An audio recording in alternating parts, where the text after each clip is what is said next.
Hello friends, आज आप लोगों को इस वीडियो में प्राकृतिक संसाधन के बारे में बताया जाएगा। प्राकृतिक संसाधन क्या है? तो प्रकृति में उपलब्ध प्रचुर मात्रा में मानव की मूल आवश्यकताओं की पूर्ति करने वाले उपयोगी पदार्थ प्राकृतिक संसाधन कहलाते हैं।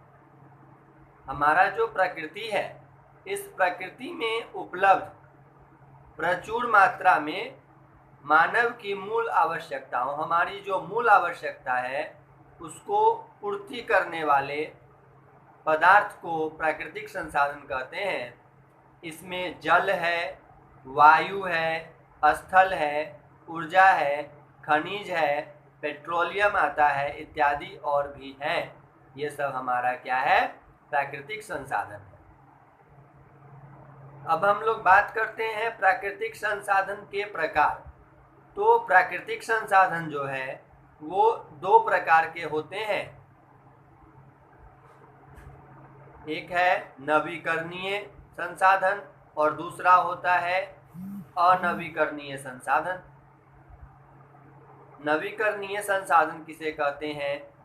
तो वे संसाधन जो लगातार उपयोग होने पर पुनः स्वतः उत्पन्न हो जाते हैं। वैसे संसाधन जिनका हम लोग उपयोग करेंगे, लगातार उपयोग करेंगे और वो उपयोग करने पे वे पुनः उत्पन्न हो जाते हैं, तो वैसे संसाधन जो है नवीकरणीय संसाधन कहलाते हैं। जैसे वायु, सौर ऊर्जा, जल और वन नवीकरणीय संसाधन है।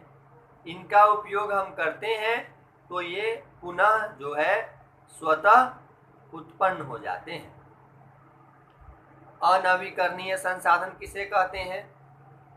अनवीकरणीय संसाधन वह है जो एक बार समाप्त हो जाने पर पुनः जल्दी उत्पन्न नहीं होते। अनवीकरणीय संसाधन कहलाते हैं जैसे कोयला और पेट्रोलियम। अगर कोयला और पेट्रोलियम समाप्त हो जाते हैं तो ये पुनः जल्दी इनका निर्माण नहीं हो सकता है। तो अभी हम लोगों ने पढ़ा प्राकृतिक संसाधन के बारे में। प्राकृतिक संसाधन किसे कहते हैं? तो प्रकृति में उपलब्ध प्रचुर मात्रा में मानव की मूल आवश्यकताओं की पूर्ति करने वाले उपयोगी पदार्थ प्राकृतिक संसाधन कहलाते हैं। प्राकृतिक संसाधन दो प्रकार के होते हैं, नवीकरणीय संसाधन और अनवीकरणीय संसाधन। नवीकरणीय संसाधन किसे कहते हैं? वे संसाधन जो लगातार उपयोग होने पर पुनः स्वतः उत्पन्न हो जाते हैं, नवीकरणीय संसाधन कहलाते हैं। और अनवीकरणीय संसाधन वे संसाधन जो एक बार समाप्त हो जाने पर पुनः जल्दी उत्पन्न नहीं होते, अनवीकरणीय संसाधन कहलाते हैं।